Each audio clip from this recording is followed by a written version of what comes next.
दोस्तों नमस्कार, मैं देव शर्मा आज फिर हाजिर हूँ आपके लिए एक सच्ची घटना के साथ। आज की हमारी ये सच्ची घटना उत्तर प्रदेश से है। उत्तर प्रदेश में ही एक ज़िला लगता है बहराइच और इसी ज़िले में एक थाना क्षेत्र लगता है दरगाह शरीफ और इसी थाना क्षेत्र के अंतर्गत आने वाली एक कॉलोनी, इसका नाम है जमील कॉलोनी। और इसी कॉलोनी में एक वकील साहब रहा करते थे, इनका नाम है इंतजारुल हक और इनकी उम्र है लगभग 40 साल।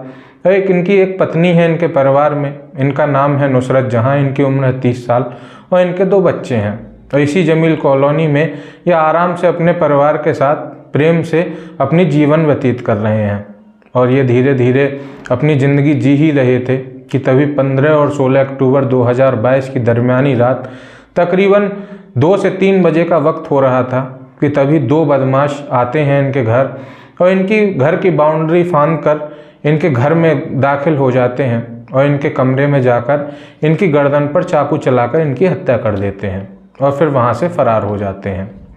इसके बाद अगली सुबह 16 अक्टूबर 2022 आता है और इनकी पत्नी नुसरत जहां दरगाह शरीफ थाने पहुंचती हैं और वहां जाकर अपने पति के कत्ल की FIR दर्ज करवाती हैं। और फिर पुलिस मौका वारदात पर पहुंचती है तो वहां पर बहुत भारी तादाद में वकीलों का तांता लगा हुआ था और वहां वकील साहब के कुछ पड़ोसी और कॉलोनी के लोग भी मौजूद थे। और फिर जब पुलिस वहां पहुंचती है और शव का पंचनामा कर पोस्टमार्टम भेजने की कोशिश करती है कि तभी लोग वहां हंगामा खड़ा कर देते हैं और लोगों का पुलिस से बस एक ही सवाल था कि जो वकील दुनिया को न्याय दिलाता है उसी के साथ ऐसा अन्याय क्यों हुआ। और 2 बदमाश उनके घर में घुसकर रात में उनकी हत्या कर देते हैं और पुलिस ने अभी तक कोई कार्रवाई भी नहीं की है। दोस्तों इस तरह की बात पुलिस के आगे आ रही थी कि पुलिस वहां पर लोगों को शांत करते हुए त्वरित कार्रवाई का आश्वासन देते हुए इस शव को पोस्टमार्टम के लिए भेजती है। और फिर वकील साहब की पत्नी से पूछताछ करने के बाद पुलिस को पता चलता है कि वकील साहब के कुछ वकालत के मामले में ही दुश्मन थे। 3 से 4 लोगों का नाम लिया गया था जो इनकी पत्नी ने लिया था और फिर इन लोगों पर जीरोइन करनी शुरू की जाती है।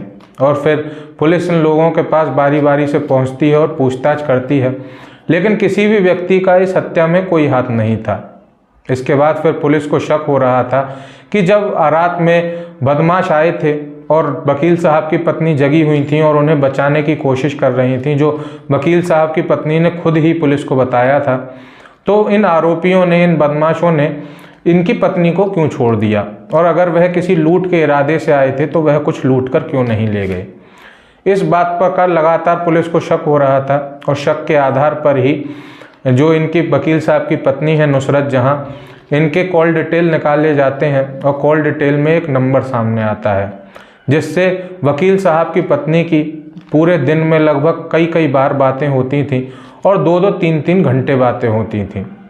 और इसके बाद इस नंबर के मालिक का पता लगाया जाता है तो ये निकलता है नदीम अहमद। ये जो नदीम अहमद है ये वकील साहब के घर के पास ही की एक मस्जिद का इमाम है।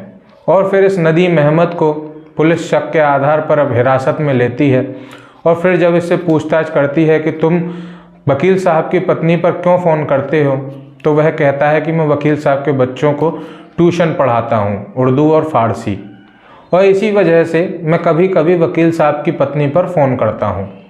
फिर पुलिस पूछती है कि अगर तुम इस वजह से फ़ोन करते हो तो 2-2, 3-3 घंटे बात करने का क्या मतलब। इस तरह से जब पुलिस सवाल पूछती है तो ये नदीम अहमद फंस जाता है और फिर अपना गुनाह कबूल कर लेता है और इसी के साथ ही वह 2 नाम और लेता है। इसमें वकील साहब की पत्नी नुसरत जहां और एक इस नदीम अहमद के साथ जो इसी मस्जिद में, जिस मस्जिद में इमाम है, इसी मस्जिद में एक छोटा इमाम है, इसका नाम है इमाम दाऊद। इन दोनों को उठाकर लाती है और फिर जब इन तीनों को आमने सामने बैठाकर इनसे पूछताछ की जाती है तो एक चौंकाने वाला सच सामने आता है। दोस्तों वकील साहब की पत्नी बताती हैं कि वकील साहब एक बहुत ही धर्मपसंद व्यक्ति थे और बहुत ही आस्तिक व्यक्ति थे।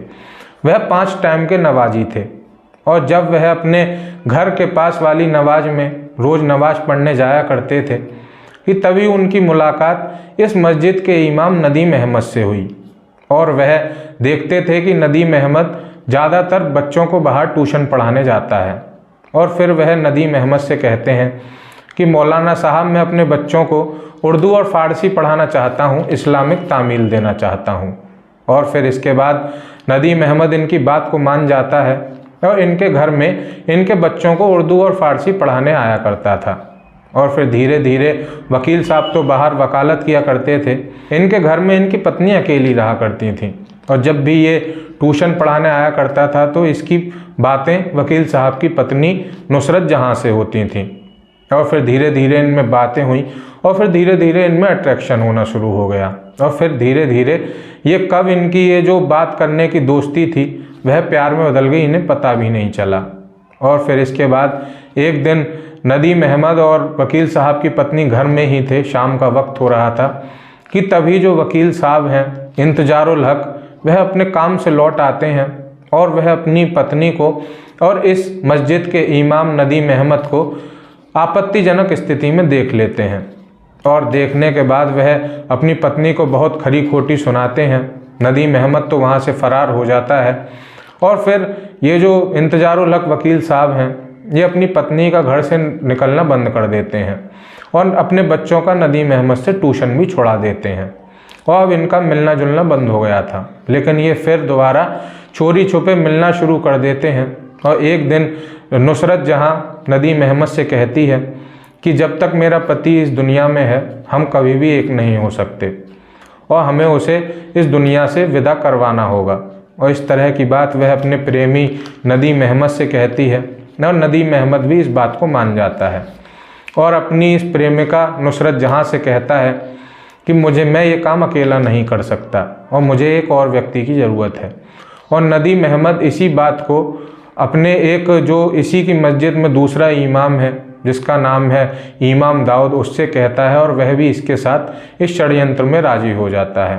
और फिर 15 और 16 अक्टूबर की दरमियानी रात 2 बजे ये दोनों के दोनों वकील साहब के घर पहुंचते हैं, उनकी बाउंड्री से कूदते हैं और कूदकर इनके कमरे में दाखिल हो जाते हैं।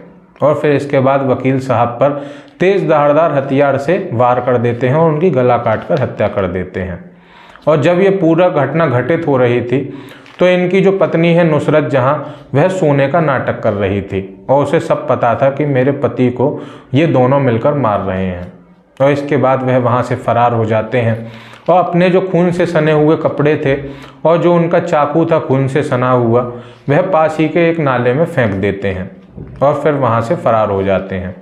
लेकिन वहाँ जहाँ इन्होंने नाले में अपने कपड़े और चाकू फेंका था वहाँ सीसीटीवी कैमरा लगा हुआ था। और फिर पुलिस वहाँ पहुँचती है और सीसीटीवी की वीडियो निकालती है तो उसमें साफ नज़र आ रहा था कि इन दोनों ने वहाँ पर अपने कपड़े और चाकू फेंके थे। और अब इन तीनों आरोपियों को गिरफ्तार कर लिया गया है, जिसमें एक इमाम दाऊद, एक नदीम अहमद जो दोनों इमाम हैं एक मस्जिद के, और एक इनकी पत्नी वकील साहब की नुसरत जहाँ। इन तीनों को गिरफ्तार कर लिया गया है और इन पर गंभीर धाराओं में मुकदमा दर्ज कर जेल भेज दिया गया है और ये पूरी ज़िंदगी जेल की सलाखों के पीछे रहेंगे। लेकिन दोस्तों, इस कहानी का अफसोसनाक अंत ये है कि एक पत्नी ने अपने क्षणिक शारीरिक सुखों के लिए अपने ऐसे धार्मिक पति को मरवा डाला और अब वो खुद तो पूरी ज़िंदगी जेल में रहेगी, लेकिन जो उसके 2 बच्चे हैं वह भी अब अनाथ हो गए। अब उन्हें कौन पालेगा। दोस्तों, वकील साहब ने सोचा था कि ये जो इमाम है मौलाना साहब हैं, मस्जिद में 24 घंटे धर्म का काम करते हैं, तो ये मेरे बच्चों को पढ़ाएंगे और मेरे बच्चों को एक नई दिशा देंगे। लेकिन उन्हें क्या पता था कि ये जो धर्म से जुड़ा हुआ व्यक्ति है ये धार्मिक नहीं बल्कि एक हवस का पुजारी है, जिसने अपने अवैध संबंधों को कायम रखने के लिए एक ऐसे धार्मिक व्यक्ति की हत्या कर दी जो 5 वक्त का नमाजी था। दोस्तों, आज के लिए बस इतना ही। आगे मिलता हूँ आने वाली सच्ची घटना के साथ। अगर आपको हमारी सच्ची घटना पसंद आई हो तो लाइक करें, शेयर करें, हमारे चैनल को भी सब्सक्राइब करें और बेल आइकन भी दबाएं ताकि आने वाली सारी सच्ची घटनाओं का नोटिफिकेशन आपको मिलता रहे। और अब आपसे गुजारिश, कृपया सतर्क रहें, सुरक्षित रहें, जागरूक रहें। धन्यवाद। जय हिंद, जय भारत।